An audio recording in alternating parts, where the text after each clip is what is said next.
Oi, Salomão, Cati, Elisete, Nude, Tonton.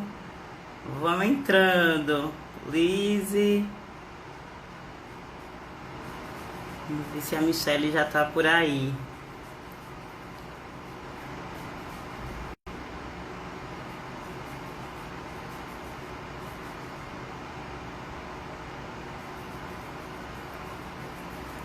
Larissa.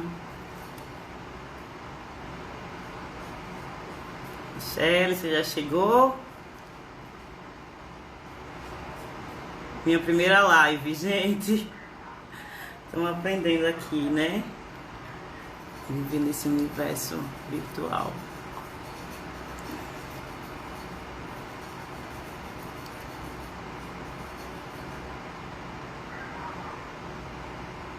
Obrigada, Lise.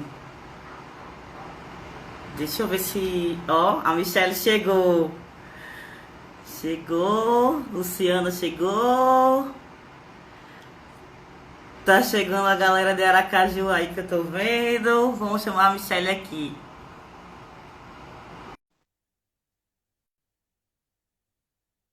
Obrigada, Luciana. Oi, chegamos, chegamos. Então vamos dar início, né? Esse momento você tá me ouvindo, Michelle? Tô te ouvindo bem. Tá me ouvindo bem? Massa. Sim. Então, eu vi que tem uma galera da Aracaju aí entrando na live. Vou falar um pouquinho do coletivo Rosa Parks, né? Às vezes tem alguém que está entrando na live e ainda não conhece, né, o coletivo Rosa Parks. Hoje a gente tem uma live, né, com a Michelle sobre população negra e saúde mental. Esse conjunto de lives é uma ação, né, do coletivo Rosa Parks, agora nesse momento de pandemia, em virtude do coronavírus, né? Então, o coletivo Rosa Parks ele é um grupo de acolhimento, especialmente de acolhimento, né, de estudos, pesquisas sobre raça, etnia, gênero, sexualidade e interseccionalidades. A gente se reúne todas de 15 em 15, sexta-feira de 15 em 15, e agora, com a pandemia, a gente trouxe o nosso grupo de estudos para esse formato de live. E hoje a gente está na quinta, né, edição. As nossas lives chamam Primavera para as Rosas Negras, e com esse tema hoje de saúde mental e população negra. Eu vou me apresentar um pouco, para quem não me conhece, para demarcar aqui, né, o meu lugar de fala, né, nessa live sobre saúde mental e população negra. Eu não sou profissional da psicologia, né, assim como a Michelle é profissional da psicologia. Eu sou assistente social, né, atualmente me chamo Camila, desculpa, gente, é o nervoso. Meu nome é Camila, Camila Santos da Silva, certo? É, Sou assistente social, né, sou mestre em Direitos Humanos pela UFG e atualmente eu estou no serviço público, né, aqui no estado de Goiás. Tem 5 anos que eu me aquilombei aqui em Goiás e atuo hoje com crianças e adolescentes em acolhimento institucional.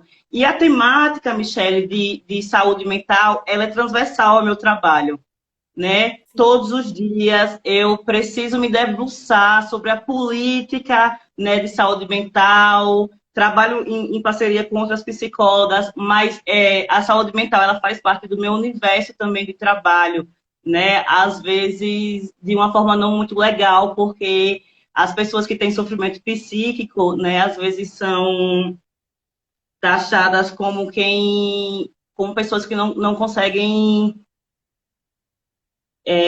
ter domínio da sua própria vida, né, dos seus filhos, enfim. Então, é desse lugar que eu falo, né, desse lugar de assistente social, e eu vou fazer uma introdução aqui rápida, breve, né, desse lugar mais político, né, da saúde mental. Depois, Michelle vai nos abrilhantar falando desse lugar da população negra e saúde mental, numa perspectiva mais descolonial, né? Eu tenho certeza que a gente vai aprender muito nessa tarde hoje com você, Michelle. Eu estou muito ansiosa para te ouvir falar.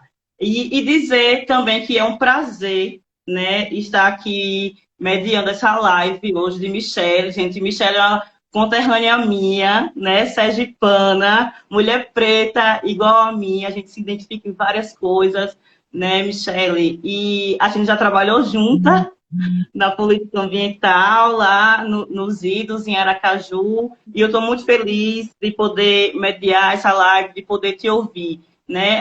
Eu acho que a gente sempre soube que somos, né, que éramos mulheres pretas, mas acho que lá atrás, quando a gente se conheceu, a gente não tinha essa consciência, a gente não tinha se tornado, né, mulher preta, como fala a Neuza Santos, do texto que você indicou para a gente ler, né?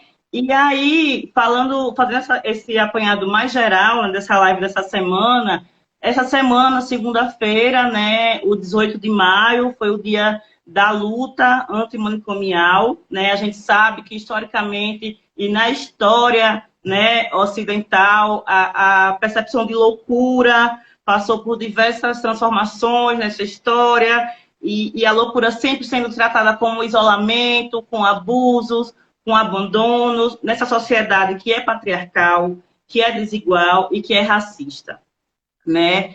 E a gente sabe a quem os manicômios, né, eles serviam. Os manicômios serviam e servem até hoje porque eles ainda insistem em coexistir, né, ao capital.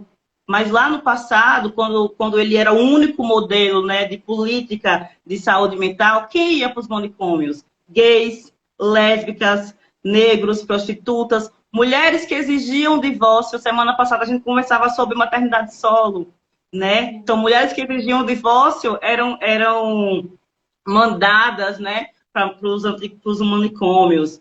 E pessoas que fazem uso abusivo de álcool e drogas.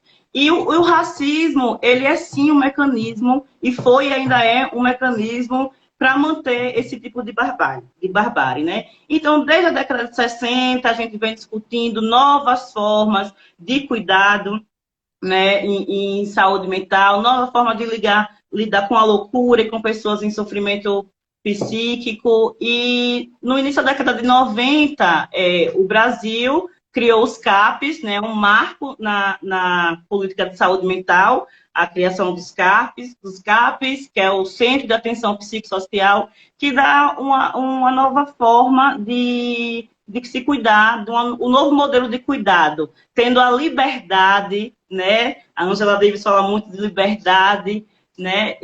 Como uma forma de cuidado, né? A liberdade. E em 2001, na década de 60, a gente começa a discutir novas formas de cuidado. Em 90, no Brasil, né, vem os CAPs, e só em 2001, muito recente, né, a Lei Paulo Delgado, que é conhecida como a Lei da Reforma Psiquiátrica no Brasil, sendo que mundialmente a reforma psiquiátrica é da década de 70, né? Então, hoje a gente ainda coexiste, mesmo com essa reforma psiquiátrica brasileira, né, que traz o CAPS como modelo substitutivo de atenção à saúde mental, dessa rede de atenção à saúde mental, mas a gente ainda coexiste com um pensamento e um senso comum que o louco precisa ser apartado e ignorado. Então, na atualidade também a gente assiste o desmonte, né, dessa rede de atenção psicossocial, né, que o nosso povo faz uso, né, dessa rede de atenção psicossocial. Então, hoje a gente vê voltar, né, para essa rede que veio como um modelo substitutivo daquilo que a gente falava, que era de apartar as pessoas. A gente vê voltar as comunidades terapêuticas, que são formas de apartar aquelas pessoas que fazem uso abusivo de álcool e drogas. A gente vê voltar a política de abstinência em detrimento da política de redução de danos, né? Agora, no ano de 2019, a gente viu a edição de nota técnica que recoloca os hospitais psiquiátricos, né, na rede de atenção psicossocial, e como o serviço a ser fortalecido, tudo isso com financiamento público federal. Né? Eu falava que segunda-feira foi dia contra a luta antimanicomial, e o ano passado, né, foi recolocada na rede de atenção psicossocial, foram recolocados os hospitais psiquiátricos, né? Em alguns estados, eu sou estudiosa, Michele, hoje, né, do sistema carcerário, em alguns estados a gente ainda tem, Sergipe é um desses, a gente ainda tem cadeias para os loucos, né? A gente ainda prende os loucos. Aqui em Goiás a gente não tem, a gente tem um programa que chama PAILI, né, de atenção ao louco infrator, que vem com esse modelo substitutivo de liberdade, né, para essas pessoas. E, além disso, a gente tem a discussão aí em pauta da medicalização. Eu, no meu espaço de trabalho, vejo muito patologização, né, e medicalização de crianças e adolescentes, né? Hoje, crianças e adolescentes não podem ser desobedientes, né? Eles são logo taxados com transtorno desafiante opositor, né? É a onda do momento e vamos dar remédio a esses meninos, banalizando o uso de medicação, né? 6% da população brasileira ansiosa, depressiva. Não, a gente não está querendo dizer aqui que a medicação não é importante, ela é importante no tratamento, né? Mas não só, e a gente vê uma banalização. Então, é importante que a gente questione esse modelo de atenção psicossocial, de atenção à saúde mental, que a gente questione esse modelo de atenção, né, de cuidado à pessoa com sofrimento psíquico, que a gente questione esse conceito de loucura, porque a gente é diverso, né? Somos diversos, inclusive como experienciamos, né, o nosso viver. E aqui, para finalizar essa introdução mais geral, né, eu quero reafirmar, né, que saúde não se vende, loucura não se prende e manicômio nunca mais. Né? Agora a Michelle vai nos abrilhantar com a fala dela, falar de saúde mental e população negra, como eu falei, numa perspectiva decolonial. E, Michelle, com você a palavra, por favor, se apresente. Quem é você na gira? Tá me ouvindo bem? Estou ouvindo bem. Pronto, então boa tarde para todas e todos que estão aqui na live.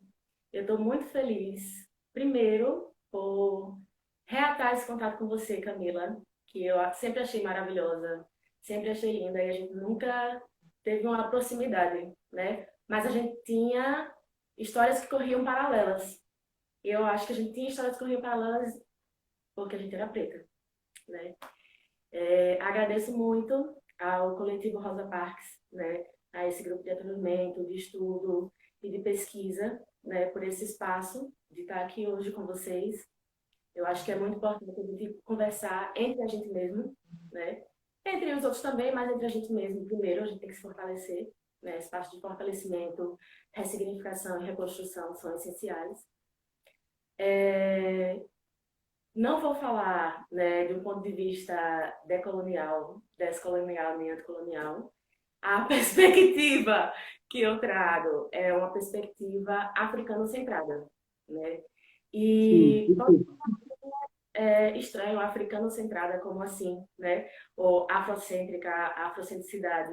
Mas eu acho que no fim da live a gente vai ter uma proximidade melhor com isso e entender como essa perspectiva africano-centrada é crucial para que a gente possa criar espaços de produção de saúde, né? E não espaços de produção de doença, né? Porque, por exemplo, hoje a gente vê muito a psicologização da vida. Tudo é psicologizado, tudo você tem um transtorno, pode ser medicalizado, né? Então, o movimento que a gente vai trazer hoje é menos de doença, porque isso são doenças, né? E mais de práticas de saúde. Então, eu acho que eu posso começar um pouco falando sobre por que o do africano centrado, né? Eu acho que tem um teórico estadunidense chamado Wade Nobles, que ele tenta retomar, né, essa questão da psicologia afrocentrada, e ele tenta retomar considerando o nosso histórico. Não só o nosso histórico no Brasil, mas também, né, ele fez uma pesquisa aqui no Brasil, mas o nosso histórico enquanto pessoas africanas em diáspora.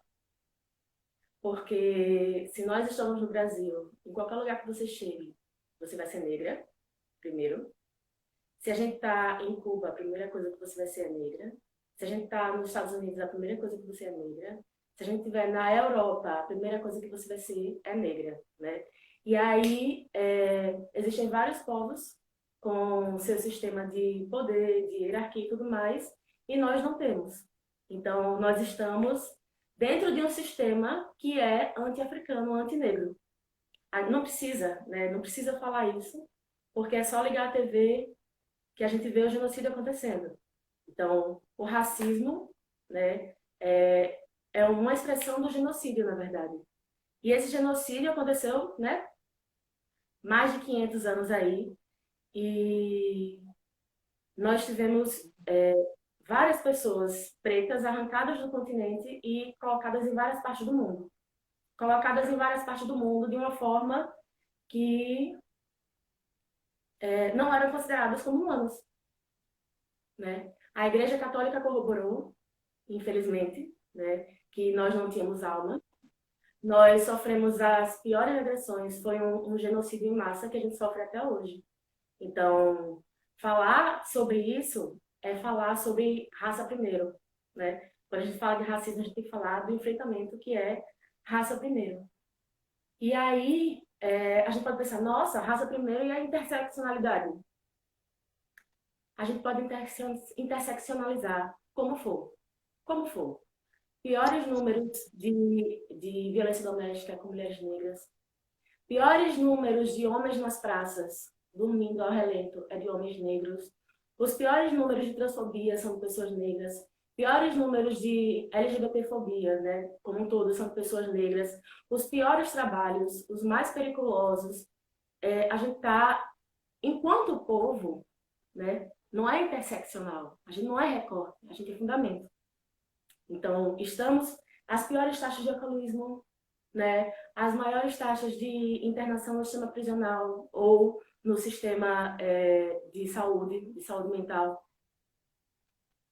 Então, a nossa resposta é necessariamente enquanto povo, né? E aí eu começo a falar um pouco sobre o nosso título de hoje, que é População Negra e Saúde Mental, né? Primeiro, já falei de população negra, que eu acho que a gente pode trocar hoje população negra por povo preto, né? E colocar a gente num outro patamar, que é esse patamar de povo africano em diáspora, né? Povo africano em diáspora e povo do continente. E saber que esse é um termo político, né? População negra é um termo político cunhado pelo movimento negro, que é muito importante. A gente não pode perder essa força, mas a gente também tem que se entender enquanto povo e entender que a gente precisa mudar a forma que a gente vive. Segundo, saúde, que a gente já falou um pouco, né, que às vezes o pessoal trata a saúde como a ausência de doença, ou seja, a nossa referência seria a doença e não é, né? Então, eu quero falar de saúde, não como ausência de doença, ou como transtorno mental, ou esse viés. Eu quero falar de saúde com práticas de saúde, práticas de produção de saúde, né? Eu acho que é isso que a gente tem que se voltar. E terceiro, mental, né? Saúde mental, né? Mental, no nosso berço civilizatório, né? Se a gente pensar de onde a gente vem e da nossa ancestralidade, a gente sabe necessariamente que mental passa pelo corpo, passa pelo território, passa pela religiosidade, espiritualidade, não estou falando de religião, mas de espiritualidade, passa por economia, porque não tem como você ter uma saúde mental quando seu filho está ali numa situação que falta dignidade, né? Então, passa por uma questão política e por uma questão social. Era isso que eu queria trazer um pouco do nosso título e para onde é que a gente vai, né? Então, isso, nós não somos recorte, nós somos fundamento. E a gente precisa não só reagir, a gente precisa achar formas de reexistir no mundo, né? Mesmo em sociedades que são anti-negro, anti-africanos, como a nossa. Então, um dos textos que a gente colocou lá foi o texto do Paradigma da Afrocentricidade e uma nova concepção de humanidade e saúde coletiva, né? Reflexões sobre a relação entre saúde mental e racismo, que é de Miriam Alves, Jairo Jesus e Daniele Shows, que são lá do Rio Grande do Sul. E é interessante, esse texto é bem interessante, é bem curtinho, né? Quem quiser, acho que Camila pode disponibilizar. Eu li. Leu, gostou. Tu mandou no grupo. E aí, tem coisas bem interessantes já no título do texto, né? Afrocentricidade, que a gente já conversou um pouquinho, começou a falar sobre ela, e humanidade. E nesse sentido, humanidade, historicamente, a humanidade nunca foi atrelada à humanidade negra, à humanidade preta, né? Já falamos que antes, logo no começo, nós não tínhamos alma, não, obviamente que nós temos o espírito, né? Nós temos cabeça, nós temos coração, nós temos espiritualidade. Mas, né, as pessoas que escravizaram as pessoas negras e trouxeram para cá, consideravam que a gente não tinha alma. E quem não tem alma, obviamente, não é humano. E a gente pode pensar como pessoas que não são humanas, como isso vai se escondendo nas estruturas de supremacia branca ao longo dos anos, né? Não foi a abolição da escravatura que impediu que as instituições, né? A gente está falando aí de racismo mais uma vez, que as instituições fossem perversas com a gente, até hoje. Então, a gente ainda vive um estado de tensão emocional, de uma oscilação de se sentir perseguido ou perseguidor, né? Um homem negro na rua à noite é um perseguidor, né? A gente num supermercado desarrumada é o perseguido. Então, até hoje, a nossa subjetividade é formada a partir de uma lógica que prevê essas assimetrias étnico-raciais, né?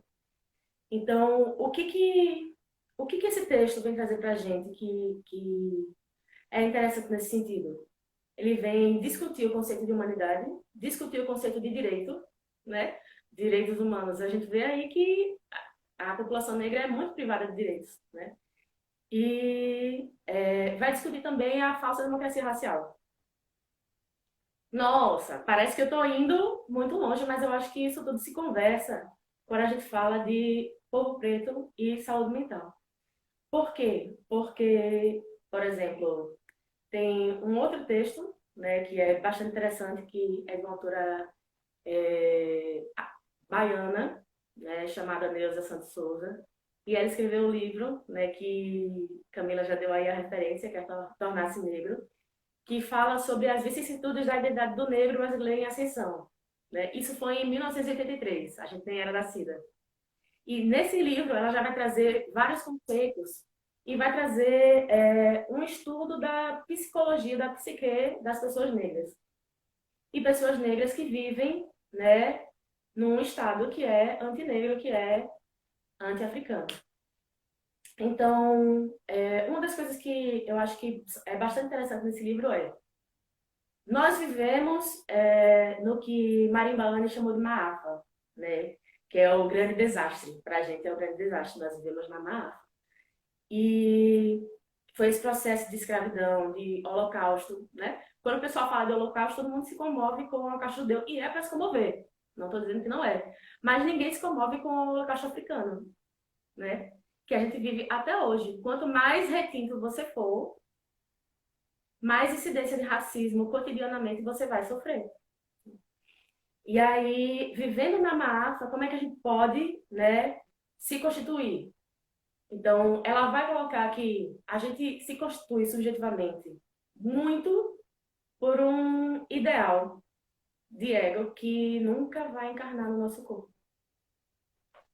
Nunca vai encarnar no nosso corpo, né?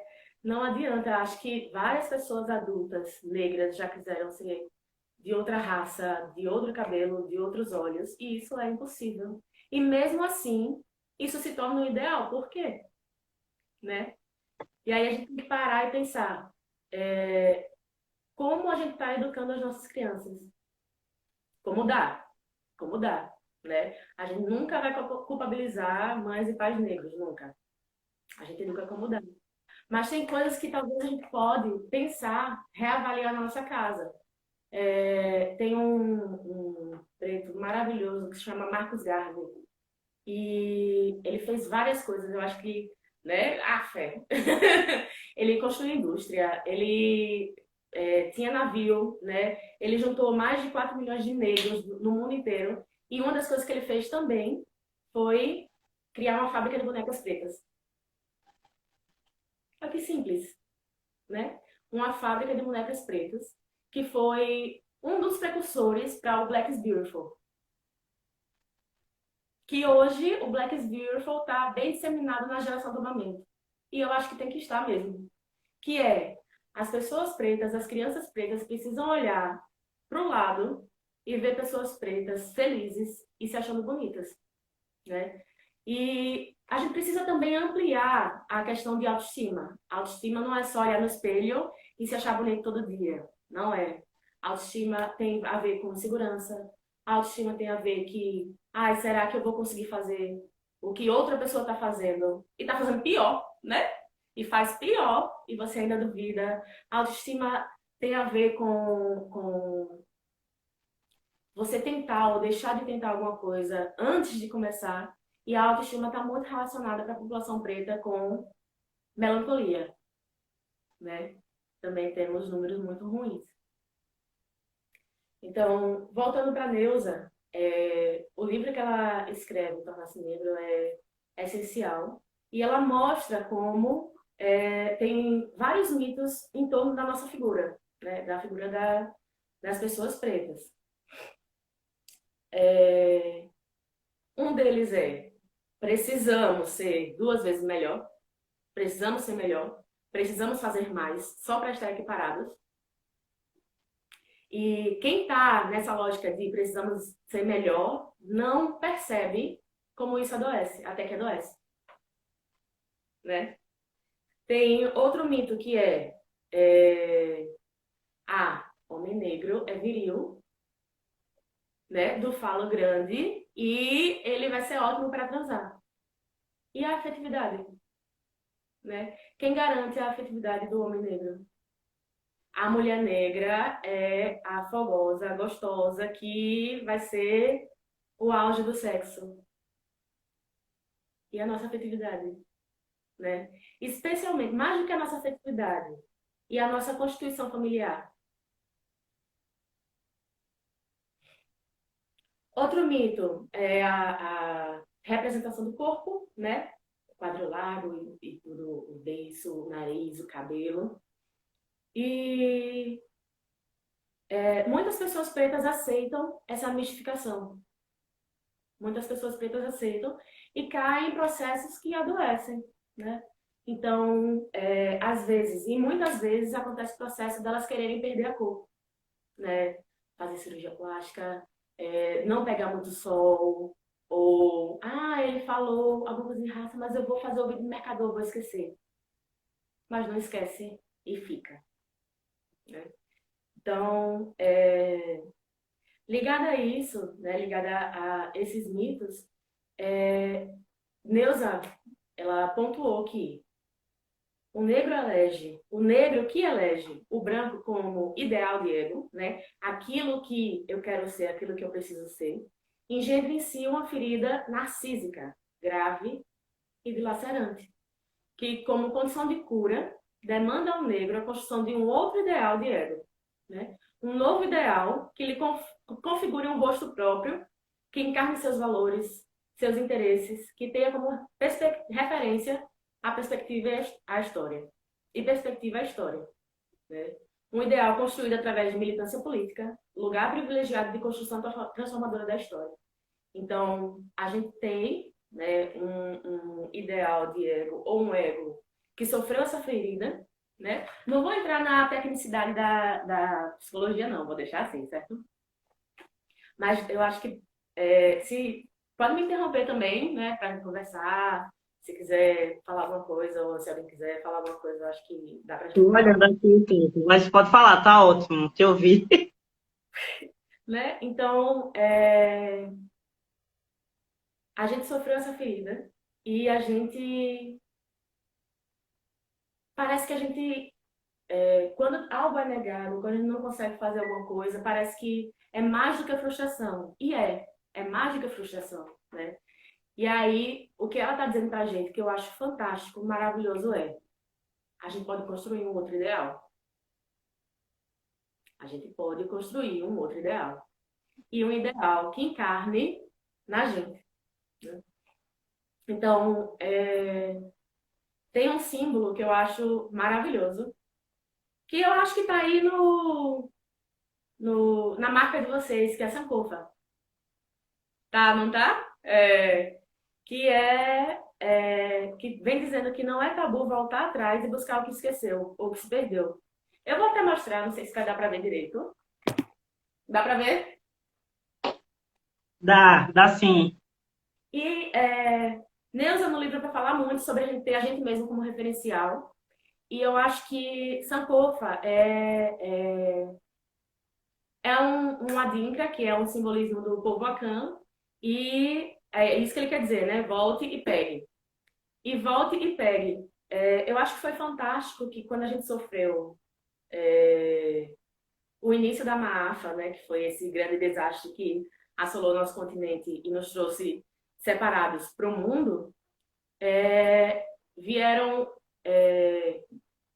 pessoas com muitos conhecimentos. Então, grandes ferreiros, construtores, né, tecnologia, coisas que por muito tempo outros povos disseram que a gente não tinha, que era sabedoria.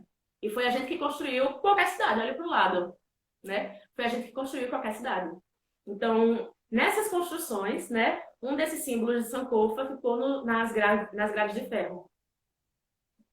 Aí, guardada, cunhada a ferro e fogo, tá a nossa mensagem, volta e pegue, que foi dos primeiros africanos que chegaram aqui e deixaram essa mensagem pra gente nas grades. Se vocês passarem pelas ruas e perceberem esse símbolozinho que parece um coração, né, nos ferros, vocês já sabem, né? São nossos ancestrais dizendo pra gente que a gente precisa pegar o que a gente já perdeu.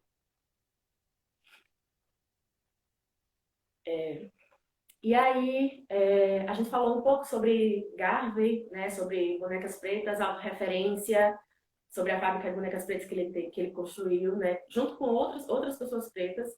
Falou um pouco sobre o Black is Beautiful e falou sobre como isso chega na geração Tomamento. E eu acho que tem que chegar na geração Tomamento. Só que eu acho que falta um outro passo para a geração Tomamento, que é essa religação com a espiritualidade, com a questão social, política, educacional, né? Acho que foi Malcolm X que falou. O que você está fazendo que você está deixando outras pessoas educarem os seus filhos, né? E por mais que o movimento negro tenha lutado e lutado com sucesso para implementar a lei 10.639, que fala sobre o estudo da África, né, nas escolas, a gente sabe que não está acontecendo. Que não está acontecendo, né? Então a gente precisa construir espaços de autorreferência, né?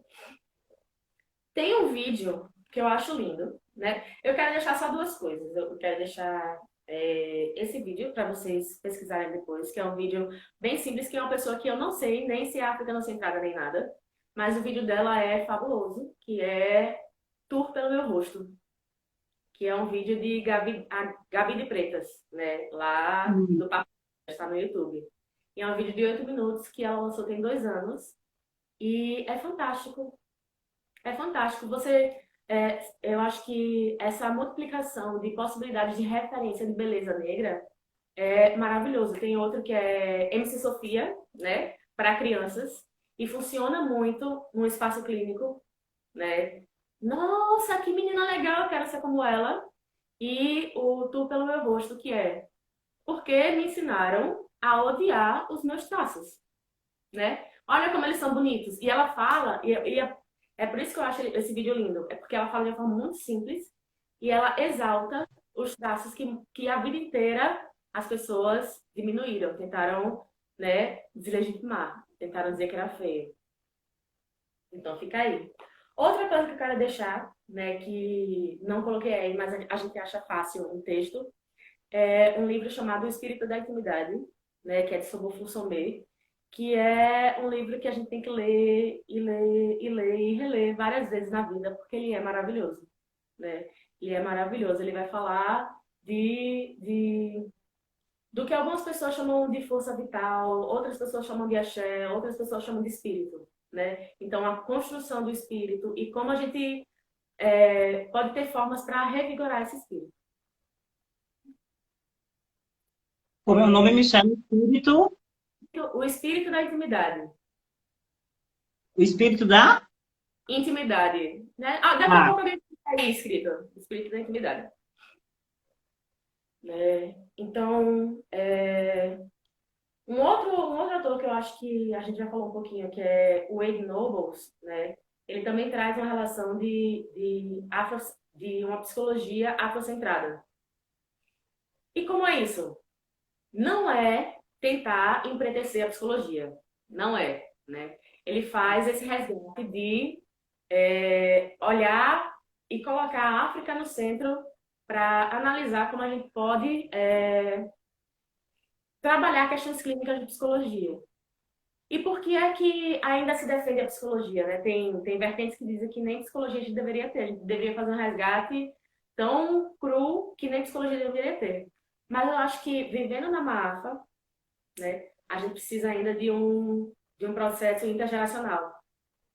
E isso é fabuloso. Por quê?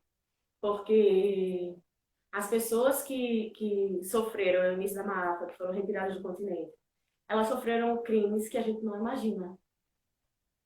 Elas sofreram crimes que a gente não imagina. E mesmo assim, elas deram continuidade à vida. Né? Elas tinham muita relação com espiritualidade, com educação, com... Quilombo é um exemplo, né? A existência de quilombo. Em qualquer lugar que você fosse, tinha quilombo, tinha Maroon, teve a Revolução do Haiti, enfim. Né? Outra referência aí que a gente pode deixar depois. Então, gerações anteriores sofreram muito e mesmo assim elas disseram, não, a gente precisa viver e viver bem. Tiveram filhos, esses filhos sofreram muito e mesmo assim viveram e viveram bem. Nós estamos aqui, estamos melhor do que os nossos antepassados e a nossa obrigação é construir um mundo onde o racismo não seja referência pra gente.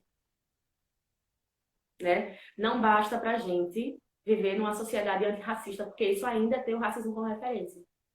A gente precisa construir um mundo que seja referenciado em nós, né? Em nós, nosso corpo, nossas vivências. E aí, nas nossas vivências, né? Só para quebrar um pouco a seriedade, quem é que já ouviu? Menina, sai desse sereno! Né? A voz de uma avó dizendo, menina, sai desse sereno! Né? Ou então, se tem dois meninos brigando, a coisa fica séria quando um dos meninos diz, ah, porque é a sua mãe. Pronto. Botou a mãe no meio, a coisa ficou séria, né? E isso são coisas que estão relacionadas à nossa matriz cultural, né? Diop fala da unidade cultural da África Negra, né? E a gente pode atrelar algumas coisas que a gente tem hoje a essa unidade cultural. Isso quer dizer que todos os países africanos são iguais? Não.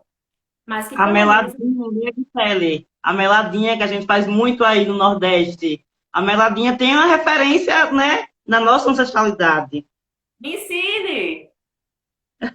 Você não conhece a meladinha? Que A é quando a meladinha criança... seu é bebê. Hã? Me ensine. Vou te ensinar. Então, é quando a criança nasce, né? E eu lembro que na minha infância, na minha vida, assim, meu pai falava muito. Alguém engravidava, a criança nascer, tem que fazer a meladinha. E eu sou filha de pai e mãe pretos, né? Tem que fazer a meladinha, tem que fazer a meladinha. E esses dias um filho de um colega nasceu, e aí eu reproduzi isso que meu pai falava, fazer a meladinha. E aí as pessoas aqui em Goiás, que é isso e tal? E fui pesquisar. A meladinha era um ritual de África, né? Que é o quê? Consiste em quê? Em fazer. A mulher ficou grávida hoje, você faz um preparo de uma bebida, né? Com várias ervas, né? E tal. Enterra isso no quintal. E quando a criança nasce, tem essa grande comemoração, essa grande festa, e vai beber esse melado. Vai beber essa meladinha. E isso veio de África.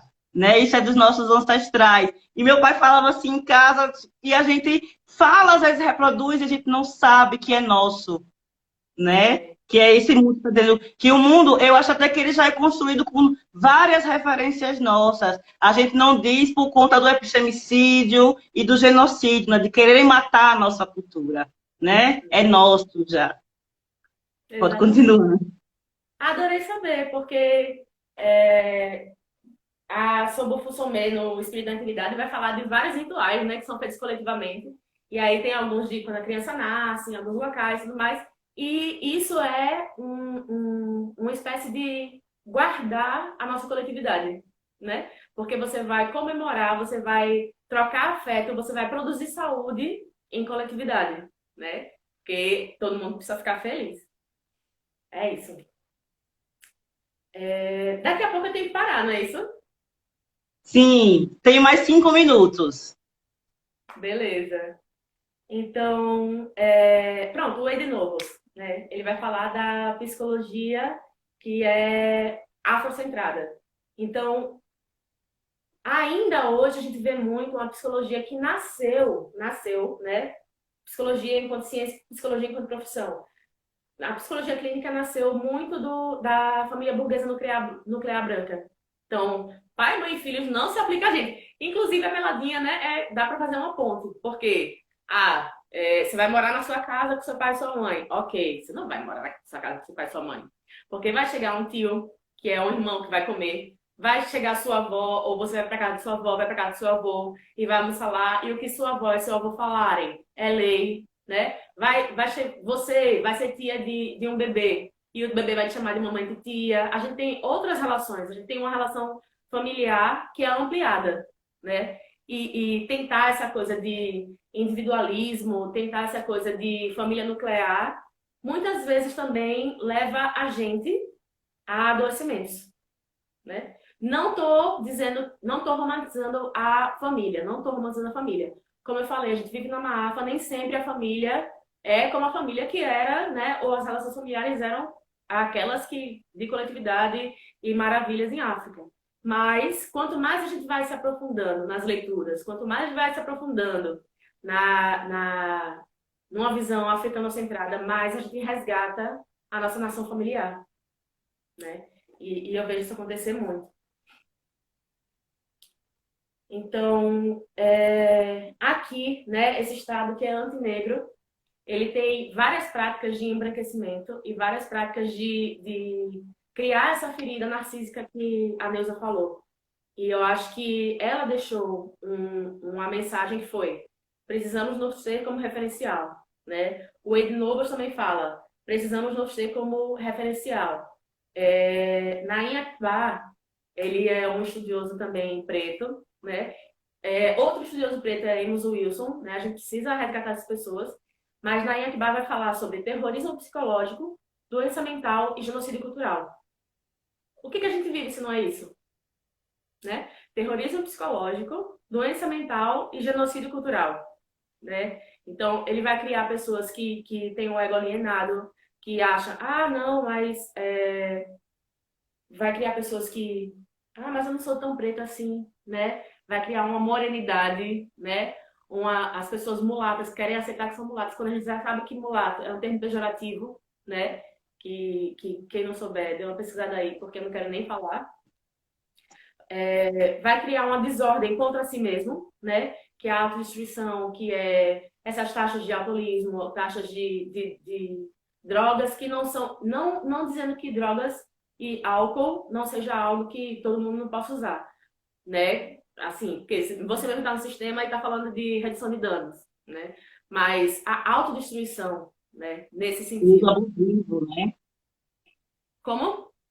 O uso abusivo do álcool, que é o problema, né?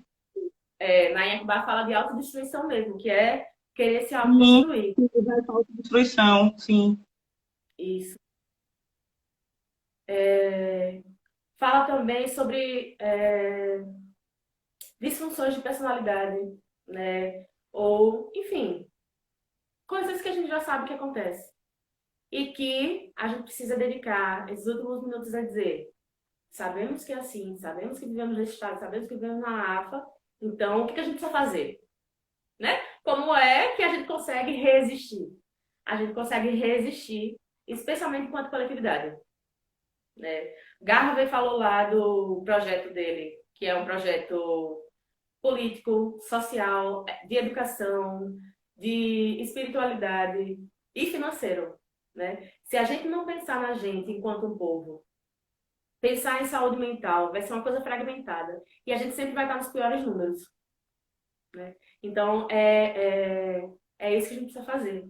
No mínimo, a gente precisa se ter em coletivo. Porque é só você entrar num coletivo, né? Por aqui a gente fazia uns encontros de cabelos crespos cacheados. Primeira reunião do mundo, pá, mas foi tanto desabafo e pertencimento e reconhecimento no olhar da outra pessoa, por conta de histórias vivenciadas, que a partir daí a gente pode construir outras coisas. Né? E outra coisa que eu acho que a gente não pode fazer com racismo. A gente não pode só chorar. A gente chora, né? A gente vai chorar. Mas a gente não pode só chorar. A musa Dandara Barbosa que fala: Ah, você passou por uma situação de racismo? Passei. E aí o que você fez? Vim escrever um textão? Não. E vim chorar? Não. Primeiro que racismo é crime. Comece daí, né? Comece dando uma resposta. E segundo que a gente pode ter outras respostas para racismo que não seja só se amuquinhar, definhar, ficar na melancolia e chorar. Bem, eu acho que é basicamente isso. Maravilhosa. Tenho aqui algumas perguntas para você. Perguntas que Vamos. surgiram da live e outras que são minhas. É, é muito legal essa perspectiva que você traz, né, Michele? Que, de fato, não é decolonial, ela é afrocentrada, né? Quando eu falo decolonial é porque não é na perspectiva, né, do colonizador, da colonialidade, como o texto, né, É, trouxe, e sim, muito pertinente essa sua fala, e eu acho que tem que fazer parte das nossas narrativas, mesmo isso, que é uma perspectiva afrocentrada. E quando é. você fala, né, Colonial não remete à colônia, né? A gente não precisa nem remeter à colônia, porque a gente tem sim, sim, uma. você falou isso, né? Tirar o racismo, quando a gente fala em antirracista, é muito legal essa reflexão que você traz, porque realmente a gente está lembrando ainda que tem essa colônia, vamos esquecer, né? Vamos lembrar de África mesmo, muito legal, importantíssimo, viu? Eu sabia que ia ser maravilhoso. E quando você fala, né, de práticas de saúde, né, e não tendo a doença como referência, né? Esses dias eu li um texto nessa onda aí do coronavírus, e o texto falava disso. Por que a gente está com tanta dificuldade de lidar com essa pandemia? Porque a gente tem dificuldade com prevenção. A gente só vê saúde com a doença, né? Tanto que a discussão da gente tem o Fica em Casa, que é a prevenção, mas é quanto respiradores, quanto a UTI tem, porque a gente lida com doença. A gente não pratica saúde, a gente não produz, né? Saúde, a gente está falando aqui de saúde mental e o que você traz é isso. É família, é segurança, é economia, é tudo que, né, que produz saúde, porque uma mãe que não tem, né, que não recebeu nem o auxílio emergencial nesse momento, não tem o que dar para seu filho, como é que ela produz saúde? Né? Não tem como, não tem como. Então, é muito legal isso que você traz. E aí eu tenho uma primeira pergunta, que é como é que você vê alternativas de produzir saúde, de práticas de saúde para o povo preto, né? E por que eu pergunto isso? Porque meses atrás, eu e a Luciana falando com os estudantes de história aqui, a gente falava isso que você falou, né? Que a saída é pelo coletivo. E a gente até brincou, a saída é no coletivo Rosa Parques. E o coletivo Rosa Parques, ele é isso mesmo. Que ele é um grupo de acolhimento. Isso que você falou que tinha uns encontros de Crespas e Caxias em Aracaju, acontece no coletivo Rosa Parques. Às vezes a gente vamos discutir esse texto hoje e chega alguém destruída, ferida, né, pelo racismo, e a gente para e vai acolher, né? E acho que isso, eu não sei, eu quero que você responda, já é uma prática, né, já é uma produção de saúde, mas eu quero que você diga para a gente né? Como é que a gente pode produzir isso melhor e mais no Coletivo Rosa Parques. A gente tem pensado em algumas alternativas, agora a gente parou, né? A gente estava pensando em levar momentos de parar, de respirar, de meditar, de mexer o corpo, né? Porque a gente tem Rosas que é da dança, que é do teatro.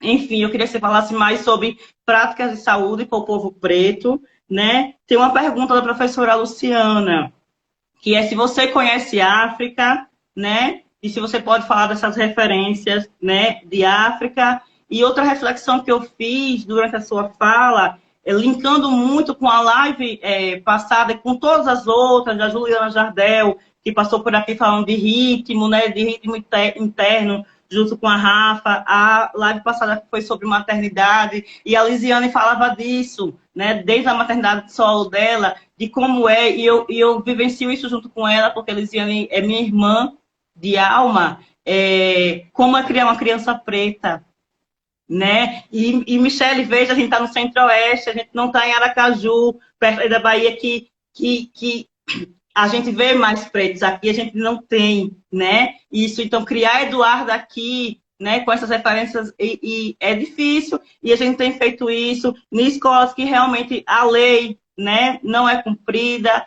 e é uma luta. A Lisiane é uma mãe preta que tem feito muito isso. Tenho certeza que ela anotou todos esses vídeos aí que você falou, e Duda hoje mesmo já vai assistir, né? É importante isso que você falou, e como isso para dizer também como as nossas lives, né, como a gente fala da gente, tudo está muito ligado. Você deu várias referências aí, e você fez uma fala sobre família, né, que é importante, e aí já puxando a sardinha para mim também, né, como eu sou analista e tal, eu estudo muito, trabalho em produção de texto, análise desses contextos, né, de racismo e tudo, e família é uma coisa que eu analiso dentro do meu trabalho. Se você tem alguma referência, quando você fala de família, né, nesses modos de vida, né, lá em África, mais coletivos, né, que às vezes até as mães solos não tinham essa dificuldade de criar, né, seus filhos em África. Se você tem referências para trazer também para a gente estar dando uma lida, né? E é isso. Agora você fica aí para responder. Se a live cair, gente, a gente vai voltar para a Michelle, né, responder. E só lembrar mais uma coisa também, Michelle, que eu não falei no começo, deixei para falar agora, que quem quiser, a gente está emitindo certificado, certo? Quem quiser o certificado da live de hoje, faz um print da live e manda pro e-mail do Coletivo Rosa Parques para a gente emitir o certificado. Pode falar. Beleza. Você faz um monte de pergunta e diz, pode falar. Mas bora lá. Ouvindo. Então, práticas de saúde, né? Primeiro, autocuidado. Autocuidado, né? Não é um problema você ter práticas de autocuidado, né? Não é egoísmo, né? Você precisa se cuidar. Então, você falou aí, meditação é uma das práticas que eu recomendo como prática de produção de saúde, né? Pode ser alongamento, pode ser yoga, pode ser, sei lá, uma caminhada no corredor de casa agora, né? Mais uma caminhada, dança, né? Sei lá. Tem essa pessoa que faz dança aí, tem uma colega nossa, chama Aline Cerzedelo. Toda quarta, acho que é no Insta, chamado Jazz com Jazz, ela tem umas lives de dança, né? Todo mundo pode dançar. Tem umas lives também de yoga, live de yoga africana, Kemetic Yoga e tudo mais, né? Prática de autocuidado com o corpo. Eu acho que outra prática de produção de saúde pra gente é conhecer nossa própria história, né? Então, a gente precisa ler os nossos pelos nossos, não a história, né, que é contada pra gente, porque pela história que é contada pra gente, a gente é descendente de escravo, né? Mas aí vem Macota Valdina dizer, nós não somos descendentes de escravos, somos descendentes de pessoas que foram escravizadas. Muda toda a perspectiva, né? Fomos escravizados por quem? Então, conhecer nossa história por nós é necessário. Então, eu indico aí algumas editoras pretas, né? Tem o pessoal da UCPA, né? Que é a União de Coletivos Pan-Africanistas, que tem o Território Africano, né? O arroba deles é Território Africano. Tem a Meduneter, né? Que tem alguns livros como Eu acho que é, viu? Não vou cometer o gafe. Não vou dizer qual é a editora, mas, tipo, tem o livro de Garvey, né, Medo Netter, A Deseducação do Negro. Eu acho que foi a Medo Netter também, né? Que ele vai dizer como a nossa docilidade foi construída e a gente precisa se deseducar, né? Precisamos nos deseducar nessa educação que nos mata. Então, precisamos ler os nossos. Tem outra editora que é a Non Benco, outra editora que é a Nancy, né? São editoras nossas. Precisamos saber da nossa história por nós mesmos, né? Tem alguns canais, né? Oxium, tem um Blackflix, né? Que tem uma história, a história oculta, 1804, eu acho, a história oculta do Haiti. Gente, é muita luta e muita beleza. É muita beleza que a gente tem. E a gente precisa dominar a nossa história para saber. Não, pare, porque eu venho de pessoas que são maravilhosas, fantásticas, e eu preciso construir mais, né? Não vou me submeter à lógica que vocês estão propondo. Bem, outras práticas de produção de saúde. Mexam em plantas. É simples, né? Tá aí, comeu o pimentãozinho, joga ele na terra que ele vai brotar, né? Mexa na terra, tenha práticas de relação com a natureza. Se você não gosta de natureza, se gosta de animal, se você não gosta de animal, mas gosta de ar livre, se você não gosta de ar livre, mas enfim, né? Estabeleça uma relação com a natureza, né? Escreva cartas, escreva Oi? cartas, escreva cartas, né? Para você, para outras pessoas. Eu acho que é uma prática de narrativa positiva, né? Resgate dons artísticos é outra prática de produção de saúde que a gente pode fazer em confinamento, né? Desenho, pintura. Bote um afrobeat e vá dançar. Também é uma prática de produção de saúde. Faça cursos que te interessem, né? Tem vários cursos online aí. E, especialmente, isso foi autocuidado pessoal, né? Isso é um. Tem uma preta que é fabulosa, que ela chama Aninha Horace, que ela fez uma live fenomenal, eu acho que está no Facebook dela ainda, né? E que ela fala de construção, né? De organização. E, de certa forma, ela fala também de práticas de produção de saúde. Então, ela fala primeiro individual, né? Autocuidado. Depois o familiar, né? A gente vê, assim, quando chega no consultório, a gente vê várias pessoas que têm... Se for mulher, tem várias mulheres que têm um problema de relação com a mãe, porque várias mães pretas são fechadas, né, ríspidas, naturalizaram muita coisa que não deveria ser naturalizada. Então, às vezes a gente pode reconstruir a nossa relação com a família, né? Isso é dois. E três é prática de resistência coletiva, né? Práticas de produção de saúde, os encontros que vocês estão fazendo. Se alguém não quer fazer encontro para estudo de livro, não faz. Faz encontro de receita de culinária. Né? Faz encontro de... não sei. Mas se encontrem, né? A gente precisa se ter como referência. A gente precisa ter espaços seguros. E a gente precisa, além de reagir ao racismo, a gente precisa reexistir. Né? A gente precisa construir esses espaços. Então, essa foi a sua pergunta 1. Não estive no continente ainda, infelizmente, mas é um plano, né? Quero ir ao continente. E tem algumas referências, né? Não sei se a gente joga aqui já ou...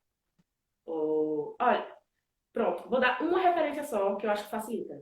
Sheikh Anta Diop. Leon Diop, Leon Diop, Leon Diop, Leon Diop. Né? Pronto. Referência aí do senegalês maravilhoso, fantástico, que desconstruiu uma narrativa que dizia: não, o Egito é Vai pronto, não é? encerrar em 20 segundos e aí a gente volta. Tá bom. Ele avisou 20 segundos, está contando aqui na minha frente. Paga água, tô com sede. Pronto, eu vou beber uma água também, tá aqui do lado. Eu não bebi, fiquei. A gente volta, gente. Tá maravilhoso.